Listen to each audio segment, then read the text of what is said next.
네, 안녕하세요. 신진우입니다. 오늘은 복합사업, 도심 공공주택 복합사업에 대해서 자주 하시는 질문들에 대해서 답변하는 시간을 갖도록 하겠습니다. 질문들의 양이 많아서 약 2편 혹은 3편으로 나눠서 진행할 예정입니다. 첫 번째 질문은 도심 공공주택 복합사업이 무슨 뜻인지에 대한 질문입니다. 이 복합사업이라는 것은 생활 SOC와 주거, 아파트의 조합입니다. 이렇게 저층에는 생활 SOC가, 위에 고층에는 아파트가 들어가는 그런 형태가 지금 복합사업이라는 의미이고요. 처음으로 발표되었던 시점이 올해 2월 4일이었습니다. 우리 등촌이동은 왜 복합사업을 추진해야만 하는지에 대해서 알아보겠습니다. 일단 이렇게 위험한 건축물들이 있습니다. 그리고 신축 빌라들이 지어져서 이렇게 교통량이 많고 통학로가 차량으로 인해서 안전하지 않은 상태입니다. 고도와 차도가 미분리된 상태로 방치되고 있습니다. 등촌 이동, 등촌초 남측 토지는 일종 일반 주거 지역이 이렇게 많은 영역을 차지하고 있는데요. 도시계획적 연속성상 바로 옆에 3종 그리고 2종 구릉지에 비해서 불합리한 형태를 보이고 있습니다. 따라서 도로에 접한 평지인 이 등촌 이동, 등촌초 남측 토지는 종상향을 받아 도시 정비 사업을 진행할 필요성이 있습니다. 또한 2월 4일날 발표한 도심 공공주택 복합 사업은 노후도 기준이 완화되었기 때문에 이러한 재개발이 가능합니다. 서울의 노후도 기준은 20년 60%입니다. 그리고 호수 밀도, 접도율, 노후 연면적 등도 완화가 되는데 향후 9월달 이후에 국토부 고시로서 발표될 예정입니다. 도심 공공주택 복합사업은 최근 언론에서 많이 보도가 되고 있는 오세훈표 재개발과 어떤 차이점이 있는지 많이들 궁금해 하십니다.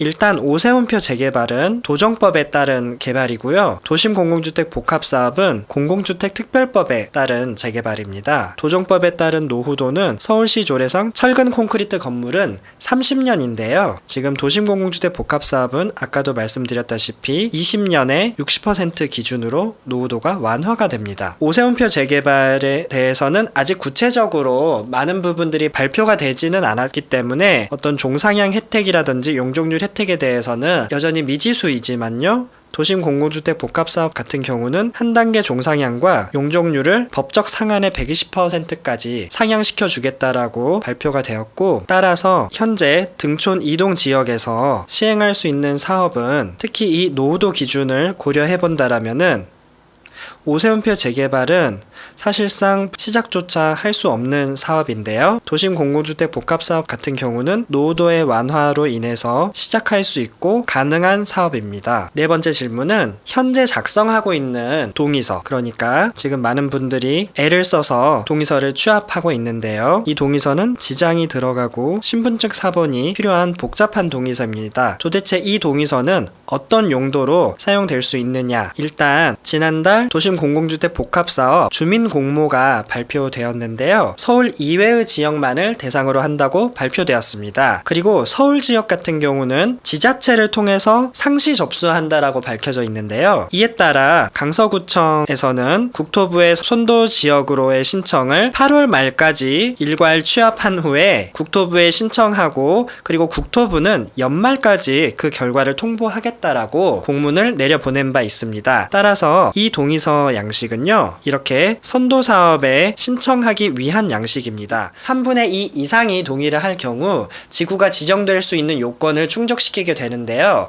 이렇게 주민 공모에서 주민들이 이러한 동의서 양식으로 미리 동의서를 취합을 할 경우에 추후에 시행자인 LH나 SH가 국토부 장관에게 복합지구를 지정해 달라라고 바로 주민들이 모아놓은 이 동의서로 신청을 할 수 있게 되기 때문에 어떤 사업의 속도를 위해서 지금 이렇게 복잡한 동의서로 주민 공모를 진행하고 있는 것으로 판단합니다. 많은 분들이 공공주택이라는 단어 자체에 혼동이 있으신 것 같습니다. 공공주택 특별법상 공공주택은 다음에 여러 가지 주택을 포괄하여 의미하는 단어입니다. 보통 조합원 분양이라고 불리우는 토지 등 소유자의 분양주택, 그리고 일반 분양주택도 공공주택이라고 표현이 되고요. 임대주택도 공공주택이고 공공자가주택, 이익공유형 지분적립형 주택 또한 공공주택입니다. 토지 등 소유자의 분양주택과 일반 분양주택이 전체 공공주택의 70% 이상을 차지하게 시행령 입법 예고안이 나와 있고요. 임대주택은 10에서 20%, 공공자가주택도 10에서 20%인데 이 둘을 합친 수치는 30% 미만으로 책정이 돼야겠습니다. 토지가 몰수되나요?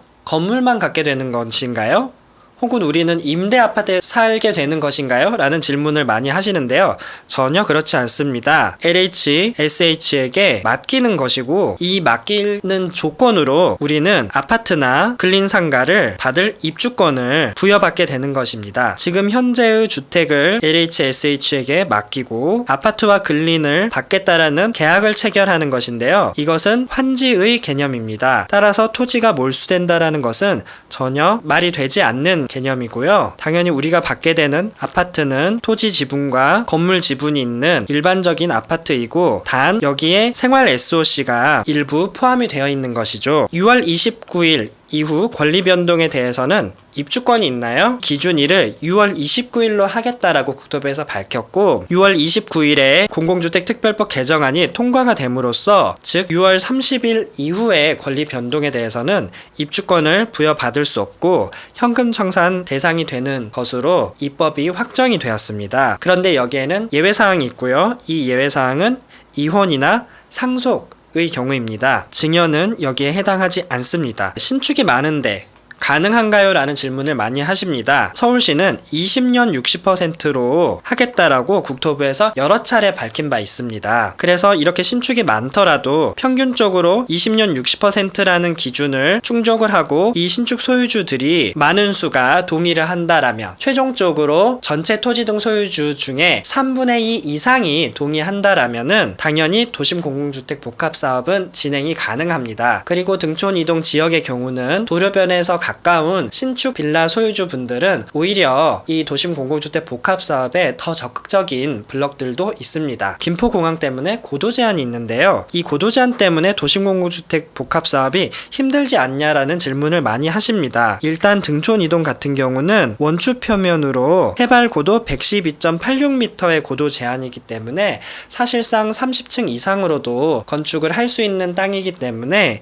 이 고도 제한은 등촌 이동에는 해당 사항이 없는 내용이고요. 화곡동 지역 같은 경우는 일부 수평 표면으로서 해발 고도 57.86m의 제한이 있는데 사실상 15층에서 20층이기 때문에 20층 이상의 아주 고층 아파트를 지을 것이 아니라면은 충분히 고밀 개발이 가능하다라고 보고 있습니다. 단독 다가구 소유주입니다. 아파트 1+1이 나오나요? 일단 도심공공주택 특별법 시행령 입법 예고안을 기준으로 설명을 드린다라면은 두 가지 조건 중 하나를 충족할 경우에 1+1 아파트를 받을 수 있습니다. 첫 번째 조건은 지금 현재 소유하신 주택의 평가 금액, 시세를 알아보시면 될 것 같습니다. 그 시세가 새로 지어질 아파트 토지 등 소유주의 분양가의 1+1의 분양가 총합보다 크다라면 1+1을 받을 수 있고요. 2번, 소유주택의 연면적이 아파트 두 채의 연면적 총합보다 크다라면은 또한 1+1 아파트를 받을 수 있습니다. 예를 들어서 소유주택의 연면적이 200제곱미터인데요. 아파트의 1+1을 84제곱미터와 59제곱미터를 받는다라고 한다라면은 200제곱미터는 이 둘의 합보다 충분히 큰 연면적이기 때문에 아파트 1+1을 가질 수 있게 됩니다. 여기서 1+1이 있을 때 이 원은 큰 평수인데요. 84제곱미터가 일반적이나 도심공공주택 복합사업 같은 경우는 85제곱미터를 초과하는 중대형 평형도 공급할 수가 있습니다. 그리고 +1 되는 주택은 59제곱미터 이하만 가능합니다. 상가 소유주입니다. 아파트를 받을 수 있나요? 상가 소유주는 상가나 아파트를 본인의 선택에 따라 입주권을 받으실 수 있습니다. 상가 소유주는 상가를 선택 후 남는 돈 혹은 상가를 선택하지 않는다라면은 본인의 그 평가 금액이 아파트 분양가보다 큰 경우에 선택이 가능합니다. 예를 들어서 25억짜리로 평가되는 상가를 가지신 분이 15억 가치의 상가를 한 개를 분양을 받는 것으로 선택을 하셨다라면은 지금 돈이 10억이 남는데요. 이 10억이라는 돈은 아파트 한 채 분양가로서 충분하다고 보여져요. 그래서 이분은 상가 하나와 아파트 하나, 그래서 1+1이 가능하게 됩니다. 분담금은 얼마가 나오나요? 라는 질문을 많이 하시는데요. 이것은 개인마다 많이 다르고요. 토지 등 소유주의 분양가가 아직 정확히 나온 게 아니기 때문에 정확한 계산은 힘드나, 일단 국토부에서 발표한 바 토지 등 소유주의 분양 가격이 인근의 분양 가격에 비해서 10에서 30%는 저렴한 가격이라고 예상을 해볼 수 있습니다. 그리고 현재 본인 집의 가격은 시세를 기준으로 계산을 해본다라면은 이러한 토지 등 소유주의 예상 분양 가격과 이 우리 집 가격을, 그 차액을 계산함으로써 분담금의 액수를 예상해 볼 수 있습니다. 이익 공유형 주택이란 어떤 의미인가요? 일반적으로 분양을 받는 주택이라면은 처음에 5억의 분양을 받았고 몇 년 후에 6억 7천만 원이 되었다라면은 이 시세 차익은 본인이 온전히 가져가게 됩니다. 이익 공유형 주택은 분담금을 낼 여력이 없으신 분들을 위해서 LH가 그 모자란 분담금을 대신 내주고 그만큼의 지분을 가져가는 제도인데요. 일단 이 이익 공유형 주택은 일반 분양가에 비해서 분양가 자체가 저렴하게 책정이 됩니다. 토지 등 소유주의 일반 분양주택이 5억이라고 한다라면 이익공유형은 3억 정도로 저렴하게 책정이 될 수 있고요. 여기에서 본인의 지분이 1억 5천이라면은 LH가 1억 5천의 돈을 이 주택의 지분으로 들어온다라고 한다라면은 반반으로 그렇게 지분을 갖게 되는데요. 이 집이 몇 년 후에 보통의 일반 주택이 6억 7천으로 시세가 상승했다라고 한다라면은 이 이익공유형 주택도 그 비율대로 이렇게 가격이 상승한 것으로 계산이 되고요. 지분은 아까 반반이었기 때문에 만약에 3억이 4억으로 됐다라면은 나는 2억, LH는 2억이 되는 것이죠. 따라서 집값이 보통의 주택이 5억에서 6억 7천으로 올랐다라면은 이 이익공유형 주택은 3억에서 4억으로 오른 셈인 것이고, 그리고 내 지분을 기준으로 했을 때는 5천만 원의 시세 차익이 발생하게 되는 것입니다. 이 이익공유형 주택은 5년의 의무 거주 기간이 있는데요. 이후에 매도를 할 시에는 LH의 매도만 가능하고요. 다른 사람에게 매도는 불가합니다. 지분 적립형 주택이란 이익공유형과 유사하지만 차근차근 나의 지분을 갚아나가는 주택을 뜻합니다. 예를 들어서 처음에 내 지분을 LH와 반반으로 들어왔다라고 치면 분양 가격이 5억인데 나는 2억 5천, LH가 2억 5천, 반반의 지분을 가지고 있다라고 치면 이렇게 집값이 시세가 상승을 한다라고 친다라면은 그 상승하는 과정 중에 지분을 갚아나가는 것입니다. 예를 들어서 처음에는 1대1 정도였다라면은 나중에는 4대1 정도로 그렇게 지분을 갚아나가서 내 지분을 키워나가는 것이죠. 이 지분 적립형 주택은 10년 동안 소유를 해야 하고요. 그리고 5년 실거주를 해야 합니다. 이익공유형은 의무거주기간 5년, 지분적립형도 마찬가지로 의무 거주기간이 5년인데요. 10년을 보유를 해야 하는 전매 제한이 있습니다. 현재 등촌 이동은 총 몇 세대이며 재개발 시 몇 세대가 나오나요? 지금 현재 등촌 이동의 토지 등 소유주의 수는 약 1,408명으로 추산하고요. 세대수를 기준으로 한다라면은 1,500세대입니다. 그리고 재개발 시에 예상 세대수는 2,400세대에서 3,000세대입니다. 층수가 몇 층까지 올라가냐는 질문도 많이 하시는데요. 일단 등촌 이동은 이렇게 1종 일반 주거 지역이 많은데요. 이 1종 일반 주거 지역을 2종으로 종상향 받고 2종은 3종으로, 3종은 준주거로 종상향을 받게 된다라고 가정한다라면 2종은 최대 층수가 15층인데 정확히 몇 층으로 설계가 될지는 추후에 결정될 예정이고요. 3종과 준주거 같은 경우는 고도 제한이 없기 때문에 30층 이상도 가능한 지역입니다. 이 질문과 관련하여 2종 일반 주거지역과 3종 일반 주거지역, 준주거 지역의 용적률을 살펴본다라면요. 일단 2종 일반 주거지역은 250%까지 가능하고 3종은 30%인데요.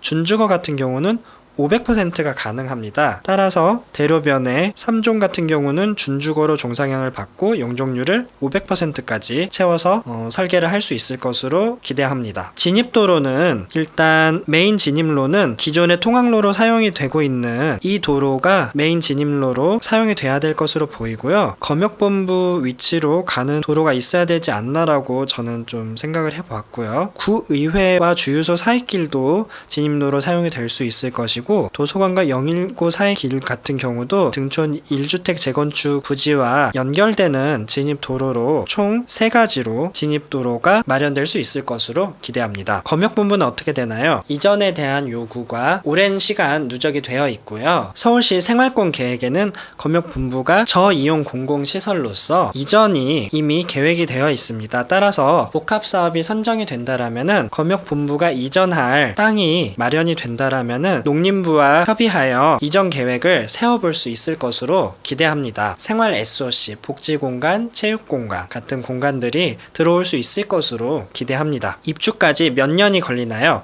국토부에서는 이 복합사업의 사업 기간을 5년에서 6년 정도로 잡고 혹은 6년에서 7년으로 표기한 곳도 있는 것 같아요.